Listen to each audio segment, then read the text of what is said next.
কাল চলে গিয়েছিলাম লাস্ট দিন খাইবার সেল মেলাতে। এটা আমাদের বাড়ি থেকে একটু দূরে, এই দমদম রোডের পরে, আর তাও কাছাকাছি বলতে পারো। তো যাওয়ার সময় দেখলাম যে এই ট্রাইবাল ডান্সটা আছে একদম এন্ট্রির কাছেই। বেশ ভালো লাগছিলো বলে ভিডিও করছিলাম, তো ওরা দেখলাম আমাকে ডাকছিল ডান্স করার জন্য, বাট আমি তো এসব পারি না। তারপর আমরা একটু মশলা চা খেয়ে নিলাম, মানে রসগোল্লা চা পাওয়া যায় দেখে বেশ অবাক হয়েছিলাম, জানি না কীরকম খেতে, আমি কখনো ট্রাই করিনি, তোমরা বললো।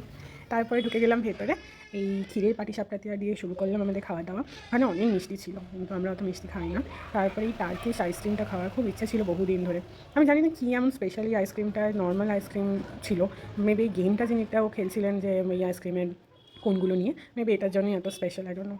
বাট আইসক্রিমটা নর্মাল ছিল, 150 টাকা করে নিয়েছিল। এটা খুব গায়ে লেগেছিলো, মনেই হয়নি এটা একটা Turkish ice cream, normal, but ice cream ভালো ছিল খেতে, বাট টার্কিশ মনে হয়নি।